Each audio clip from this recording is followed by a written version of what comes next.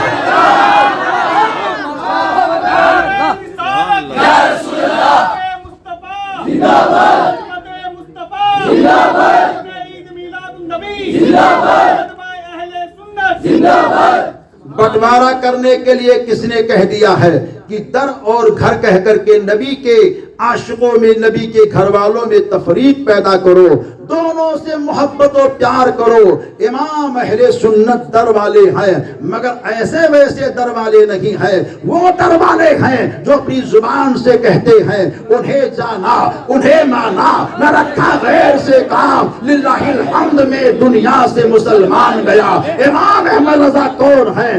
در والے ہیں، مگر ایسے در والے نہیں ہیں، ایسے در والے ہیں جو یہ کہتے ہیں سرور کہوں کی مالکو، مولا کہوں تجھے، باغ خلیل کا گلے زیبا کہوں تجھے، تیرے تو وصف عیب تناہی سے ہے بری، حیران ہوں میرے شاہ میں کیا کیا کہوں تجھے۔ در والے ہیں تو کیسے در والے ہیں جو نبی کی شان میں کہتے ہیں یا نبی اللہ زمین و زمان تمہارے لیے، مکین و مکان تمہارے لیے، چنین و چنا تمہارے لیے، بنے دو جہاں تمہارے لیے، اور آگے کہتے ہیں در والے کہ دہن میں زباں تمہارے لیے، بدن میں ہے جان تمہارے لیے، ہم آئے یہاں تمہارے لیے اور اٹھے بھی وہاں تمہارے لیے۔ دروالے ہیں تو ایسے دروالے ہیں، ایسے دروالے ہیں کہ وہ کہتے ہیں وہ جو نہ تھے تو کچھ نہ تھا، وہ جو نہ ہو تو کچھ نہ ہو، جان ہے وہ جہان کی اور جان ہے تو جہان ہے۔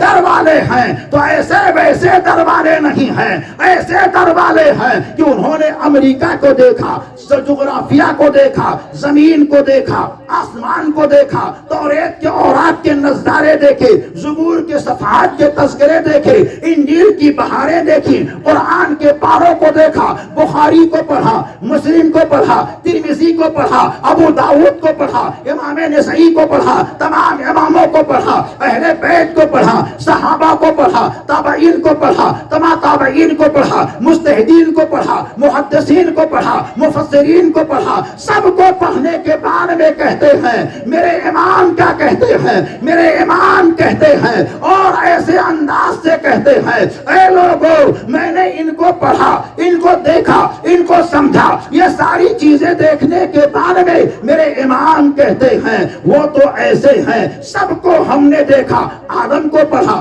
نوح کو پڑھا، ذوالکفل کو پڑھا، دانیال کو پڑھا، عیسیٰ موسیٰ کو پڑھا، حضرت عیسیٰ مسیح کو پڑھا، سارے نبیوں کو پڑھا، سارے رسولوں کو پڑھا، کہتے سب پڑھنے کے بعد میں میرے دل نے کہا سب سے اولا و اعلیٰ ہمارا نبی، دونوں عالم کا دولہا ہمارا نبی، کیا خبر کتنے تارے کھلے چب گئے پر نہ ڈوبے نہ ڈوبا، ہمارا نبی سارے اچھوں میں اچھا سمجھیے جسے ہے اس اچھے سے اچھا، ہمارا نبی سارے اونچوں میں اونچا سمجھیے جسے ہے اس اونچے سے اونچا، ہمارا نبی کون دیتا ہے دینے کو، منہ چاہیے دینے والا ہے سچا ہمارا نبی۔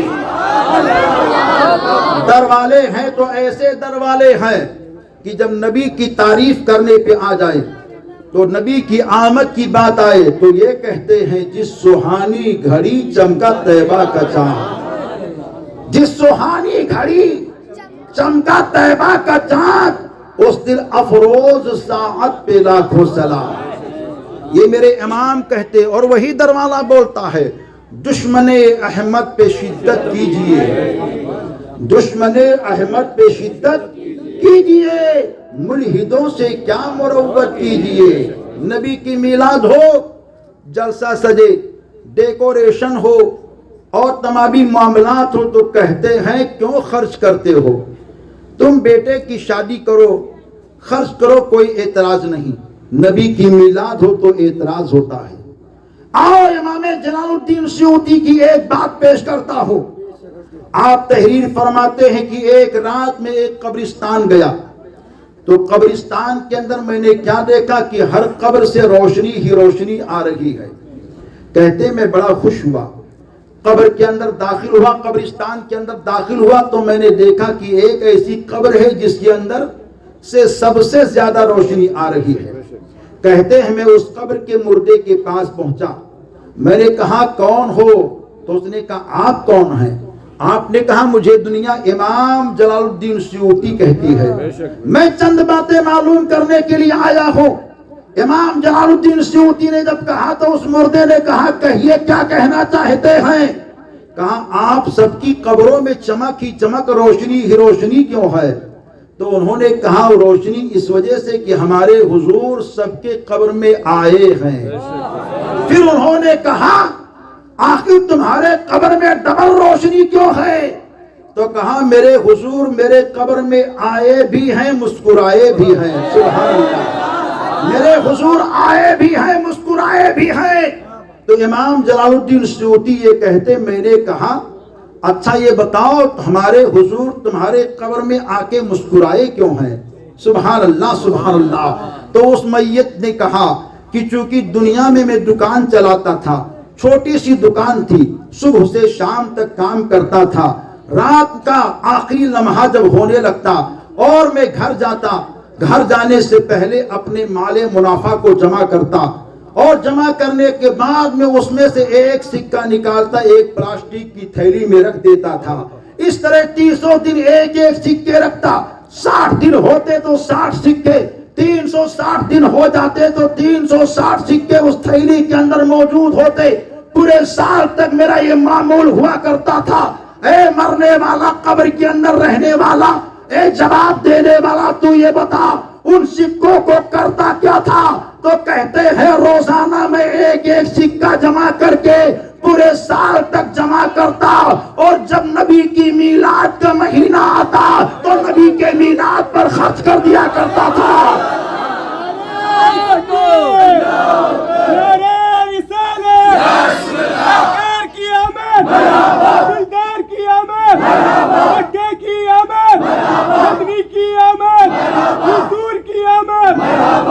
نبی پاک کی میلاد پر خرچ کر دیا کرتا تھا.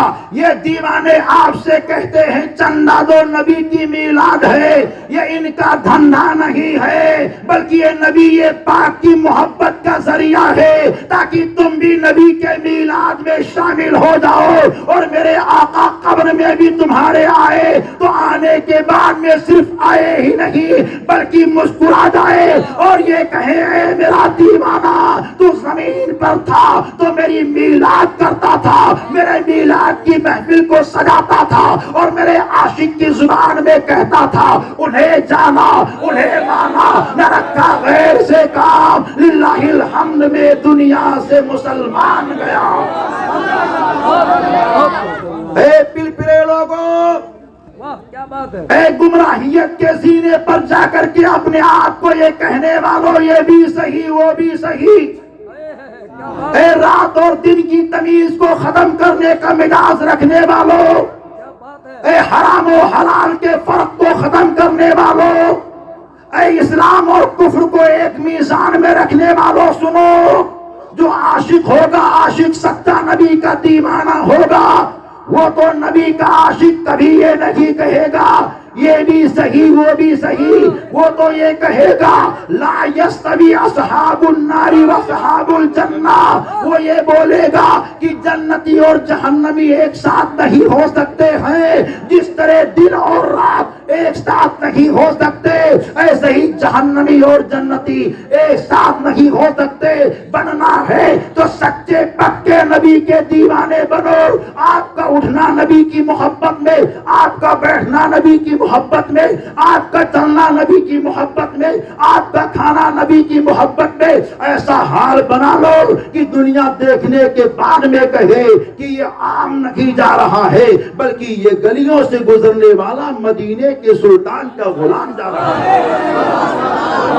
جہاں یہ سارے کام ہم کر رہے ہیں وہی ہم اپنے بچوں کو تعلیم سے جوڑیں، تعلیم سے جوڑیں، کیونکہ جس میں تعلیم ہے وہی سمجھے گا کہ صلح کلیت کیا ہے، وہابیت کیا ہے، دیوبندیت کیا ہے، رافضیت کیا ہے، سنیت کیا ہے۔ وہ یہی سمجھے گا کہ میرے امام نے کیا کیا مزاج دیا ہے، میرے امام کی فکر کو لینا ہے، میرے امام کے مشن کو لینا ہے، میرے امام کے دانائی حال کو دیکھنا ہے۔ تو ان تمامی حالات کو لینے کے لیے ایک چہرہ آپ نے ماضی قریب میں دیکھا ہوگا، وہ چہرہ چمکتا دمکتا چہرہ حضور تاج الشریعہ کا نورانی چہرہ تھا، جس کے دیکھنے کے بعد میں زمانہ یہ کہتا تھا یہ واقعی سچے کا چہرہ ہے، اچھے کا چہرہ ہے، عاشق مصطفیٰ کا چہرہ ہے۔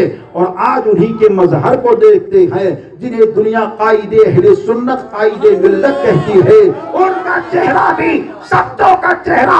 یہ حضرت سید صاحب تشریف فرما ہے، ان کے چہرے کو بھی دیکھو، سبحان اللہ سبحان اللہ۔ یہ ہمارے علماء تشریف فرما ہے، ان کے چہرے کو دیکھو، یہ سنی عوام تشریف فرما ہے، ان کے چہرے کو دیکھو تو چہرے پر نور ہی نور نظر آتا ہے، اور صلح کلی کے چہرے کو دیکھو تو گھور ہی گھور نظر آتا ہے۔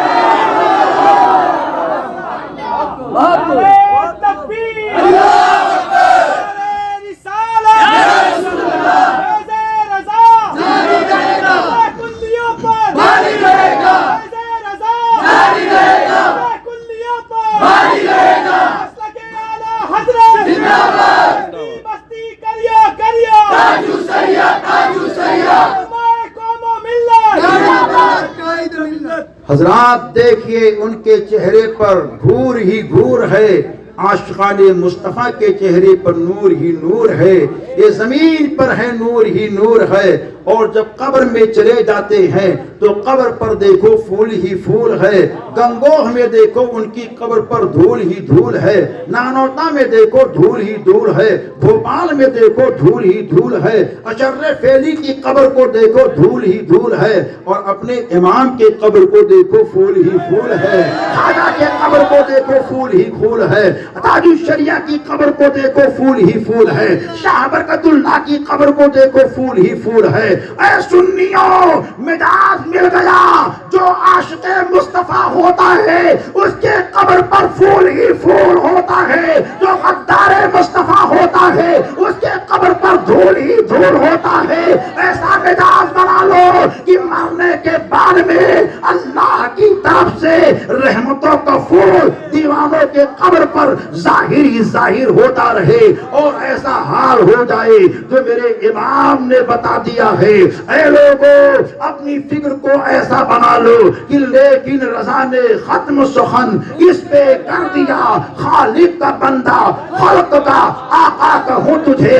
اپنی نماز کو سچی پکی نماز بناؤ، اپنی فکر کو سچی پکی فکر بناؤ، جلوس نکالو تو نمازوں کے اہتمام کے ساتھ نکالو، شریعت کے دائرے میں نکالو، اسوہ رسول کو سامنے رکھ کر کے نکالو، تاکہ جلوس کو دیکھنے کے بعد میں ہر کوئی پتہ لگا لے کہ جب 1500 سال کے بعد میں نبی کے غلام اپنے آقا کا جلوس اتنے ادب کے ساتھ نکال رہے ہیں تو ذرا سوچو 1500 سال پہلے جب فرشتوں نے نبی کی آمد پر جلوس نکالا ہوگا تو کیسا نورانی جلوس رہا ہوگا، کیسا عرفانی جلوس رہا ہوگا۔